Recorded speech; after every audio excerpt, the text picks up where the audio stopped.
welcome back to another video. In this one, I'm putting my MSD box back in. So as I kind of explained in my last video, if you aren't coming from that one, when you weld on a vehicle, which we just did, we just had to do some frame stuff on my truck, you're supposed to take these boxes out because something about welding on your frame can absolutely fry these boxes, and I already fried one. I don't want to fry this one too. So I took it out. So benefit for me, this box is already set up for this truck. It's plug and play. But I'll go over like what some of these wires mean and what I use them for. Now I have a whole MSD kit, so I have the distributor and everything that goes with it. I don't really know like what to do when you're using a stock style or HEI distributor, but if you're just looking for the basis on this stuff, I should be able to help you out. One of the best things you can use when you're doing one of these kits is see if you can find one of these old manuals or just use the manual that comes with the kit. I was lucky enough to have a family member that had one of these books with it, and it's got every part number from MSD you can think of in it. It's pretty sweet. But like I said, I don't need that at this point because I already got mine all installed, so I know where stuff goes, but I'll explain it to you. Let's get going. So obviously one of the first things you're gonna wanna do is find a place to mount your MSD box. As you can see, I already got my little rubber mounting feet mounted there because like I said, it's been in here already. I've had this MSD box for a while. I'm just redoing it to show you guys. Anyway, I'm picking right here. A better place would be in the cab of the truck, or if you're in a car, just in the passenger compartment. Just get it away from the heat. But with me having fender well exit headers, it's kind of got plenty of places for heat to go, so it really doesn't affect it too much. Yeah, this box, I have mine sit right there. So I'll go ahead and get that in.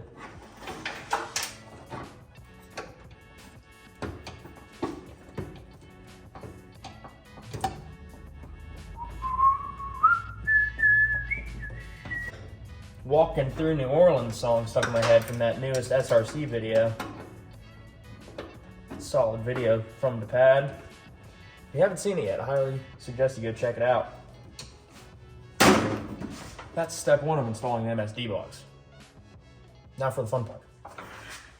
All right, I found my diagram, so I figure I might as well explain it to you.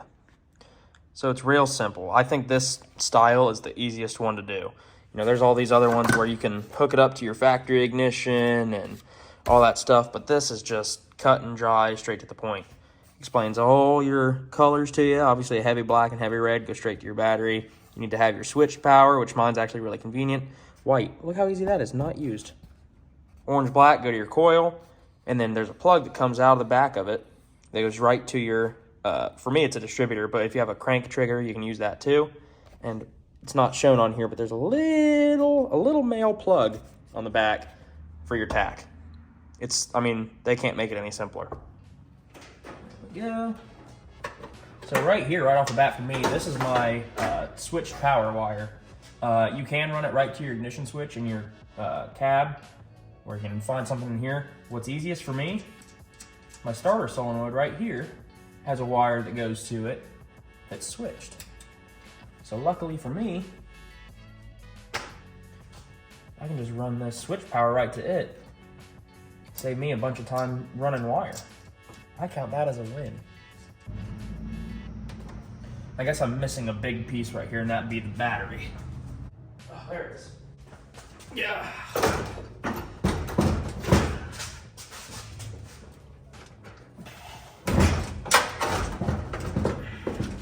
Yes, I use Rural King batteries. They're cheap and they work. I don't care. I probably could run this right to my starter solenoid, but I got enough wires over there that I really don't feel like dealing with it.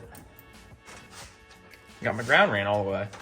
Really slick. I ran a tube, like a piece of vacuum line, all the way that goes around the back, so I don't have to chase it through this battery tray and all that. I can just feed it through that line. It pops it right out where I want it, keeps the wiring all clean. I did have to cut my wire though to get it back through that line. It's a give and take.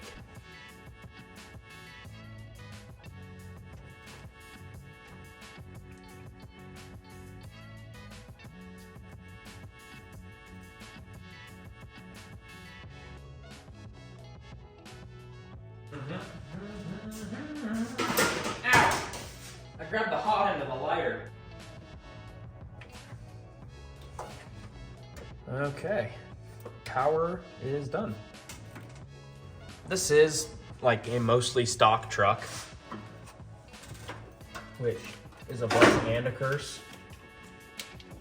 But I'm able to just kind of follow existing wire looms, and it gets me pretty close. It's not as neat as I'd like it to be, but tell you what, it's wired.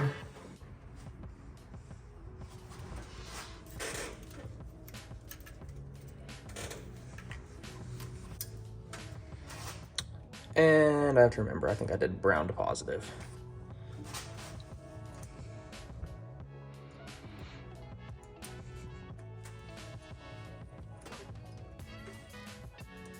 Just like that.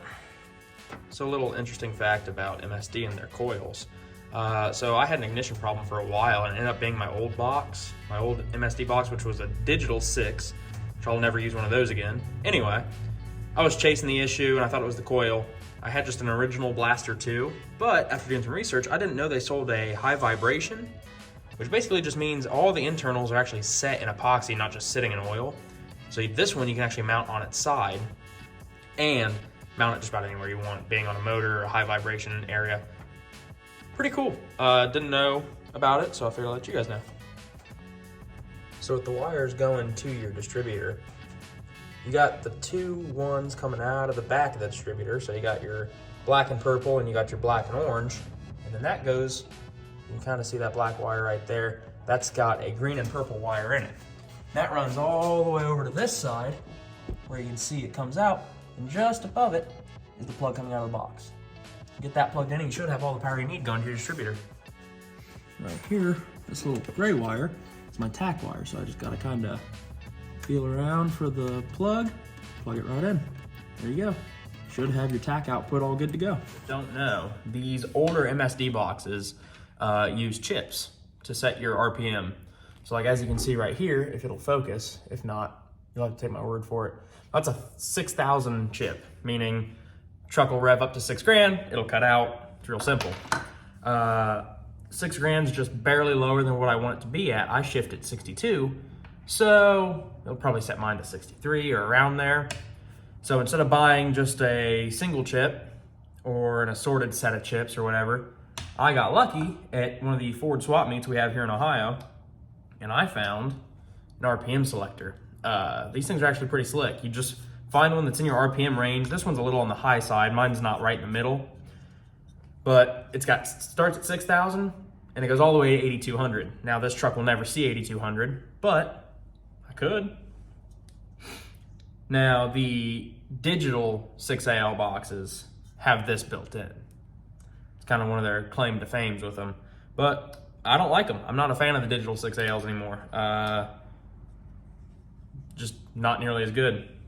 So I can show you what that one looks like. Here's my digital 6AL box. I sent this into MSD. Didn't hear anything back from them. Emailed them. I said, hey, is there any word on it? Where's my stuff at? The next day they said, nope, nothing's wrong with it. Send it back. Which is weird because I put this older style box in it and everything worked just fine. Take that for what you will. Anyway, the issue I was having with this, basically it would idle fine, it would run fine, all this stuff, until you got till about 4,000 to 4,500. It would cut out, and I mean, not like a soft like RPM rev limiter, I mean violent cutout, and it would come back in, pop, bang. It was not fun.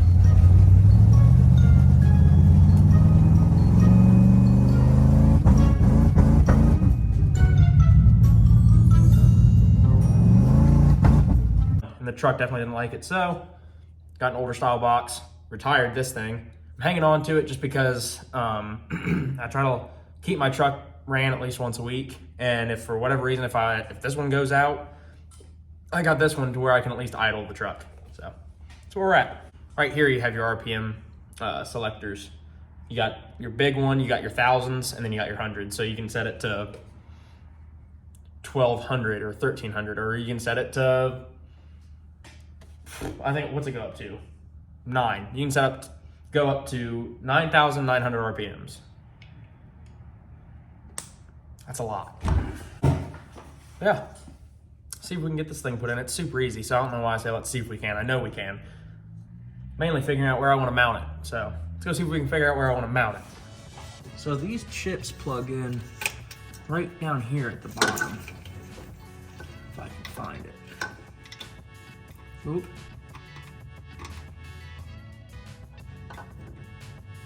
Maybe I can't find it. Oop, there it is. I got it, it's plugged in. But now I need to figure out where I want to mount it. I'm kind of thinking just something like that.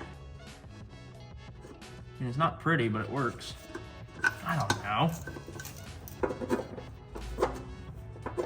Shoot, maybe right? I don't know.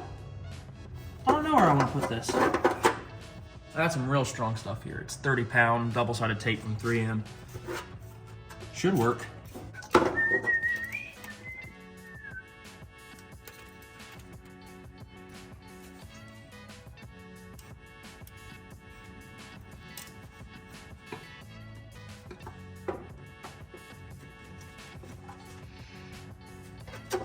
Oh, great.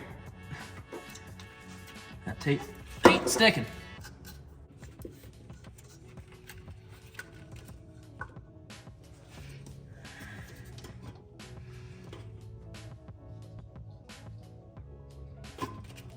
I'm just gonna do that for now.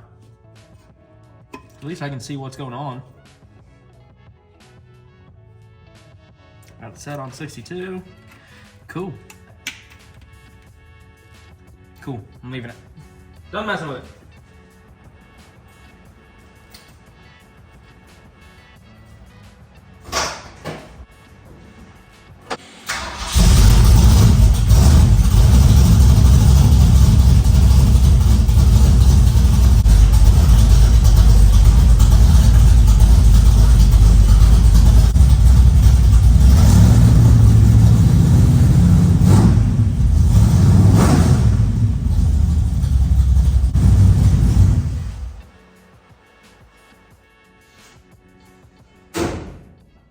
Okay, I think that's gonna just about do it for this video. I got the ignition box put back in, the truck's up and running again. It's on the ground. That's at least half of my winter projects done. I'm kind of running out of things to do. I did find a pretty interesting issue though.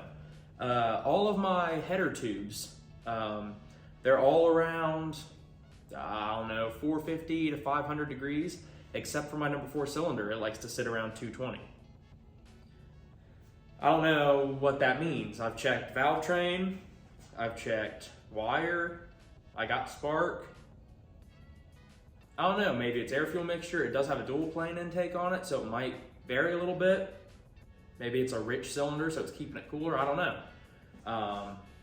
But everything up top looks good. I took the valve covers off and rotated the engine around, and everything looked like it worked as it should. So, I don't know, maybe we'll dive into that a little deeper next video. But yeah. I'd say this whole video was a win. We got everything put back together the way I like, the way the truck likes. It's running happy. As you guys saw, it just ran. I actually got it up to about 220 degrees to start boiling off some of that moisture from the 85, but figured you guys wouldn't want to watch that for 20 minutes that it took to get it up there. But anyway, thanks for watching. Like, subscribe. Appreciate y'all. Y'all have a good one.